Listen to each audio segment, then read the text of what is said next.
بسم اللہ الرحمن الرحیم۔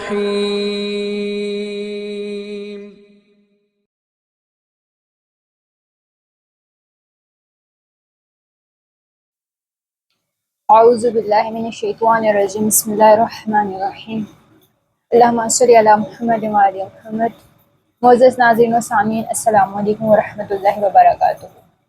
آج کی نئی ویڈیو کے ساتھ حاضر خدمت ہوں۔ میں ہوں خدیجہ اور آپ دیکھ رہے ہیں میرا آفیشیل یوٹیوب چینل۔ آج چونکہ ایام ازاں کا آغاز ہو چکا ہے اور آج کل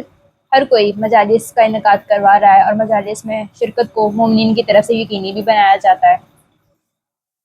یہ ہمارے پاکستان کا المیہ ہے کہ ہم یہ نہیں دیکھتے کہ کس نے پڑھنا ہے، ہمیں بس یہ ہوتا ہے کہ نہیں، ہمیں جو ہے وہ مجلس پہ جانا ہے۔ پھر ہم عزاداری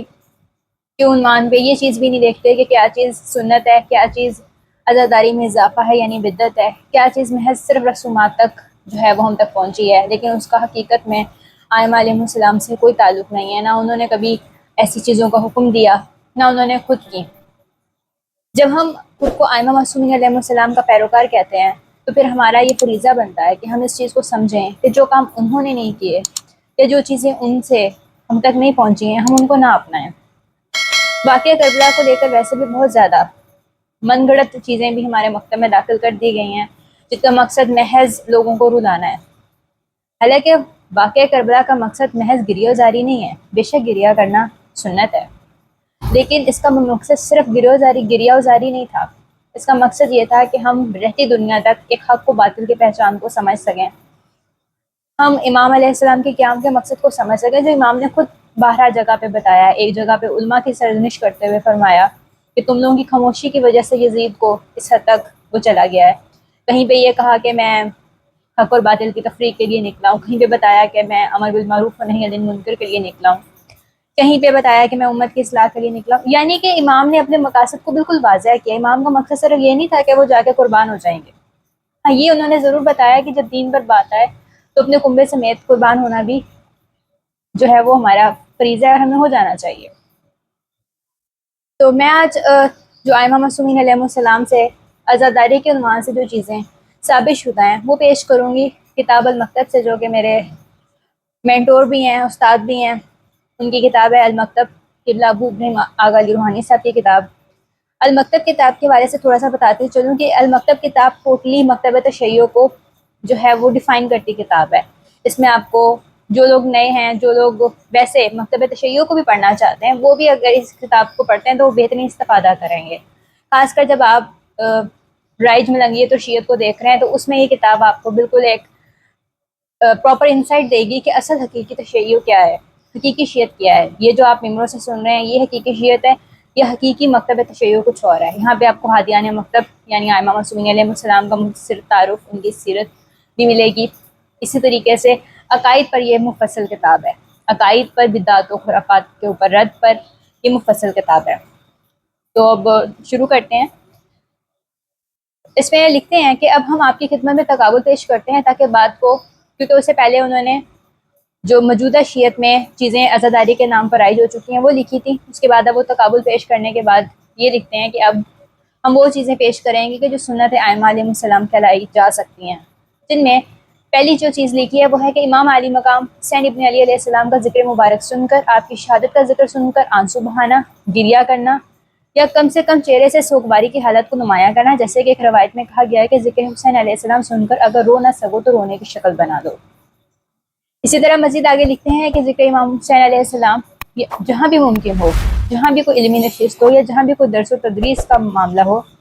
امام علیہ السلام کی شہادت اور مقصد شہادت کو بیان کیا جائے۔ اب اس میں بھی مقصد کو بیان کیا جائے، لیکن ہمارے ہاں مقصد کو بہت پیچھے چھوڑ دیا گیا ہے، صرف گیرو ازاری تک معاملہ آ چکا ہوا ہے۔ اسی طرح امام علیہ السلام کا ذکر اور مجالس کا اہتمام کرنا، پھر ان مجالس میں شعراء کو دعوت دینا کہ وہ واقعہ کربلا کو اپنی شاعری کے روپ میں حاضرین کے سامنے پیش کریں، لیکن اس میں واقعہ کربلا کو پیش کرنا ہے، اس میں اپنی طرف سے من گھڑت واقعات کو ایڈ نہیں کرنا۔ یہ چیز بھی جو ہمارے ہاں شاعری کے نام پر بھی یہ چیزیں جو نوحہ خانوں نے کرنی شروع کر دی ہیں، اس چیز کو بھی مد نظر رکھنا چاہیے۔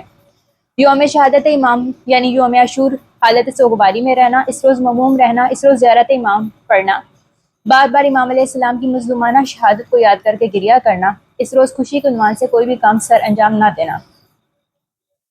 پانی پیتے وقت امام کی اور دیگر شہداء کربلا کی پیاس کو یاد کرنا اور ان پر درود و سلام بھیجنا، اور اسی طرح پر پانی بند کرنے والے ظالم پر لعنت کرنا، کھاتے اور پیتے وقت شہداء کربلا کی بھوک اور پیاس کو یاد کرنا اور اللہ تعالیٰ کے حضور ان پر ظلم ڈھانے والوں کی بابت عذاب کی دعا کرنا۔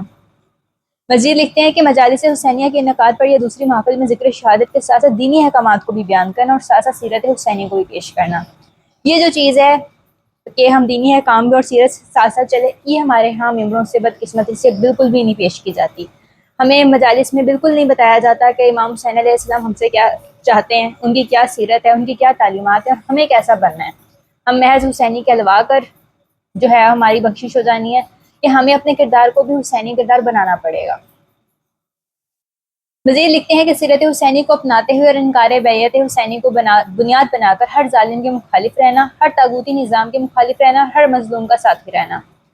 خاک کربلا کو استعمال کرنا یا اس کو پھونکے دینا، اور خاک شفا یعنی خاک کربلا سے بنی تسبیح کو پاس رکھنا، ماتمی جلوسوں میں قمیضیں پہن کر شامل ہونا۔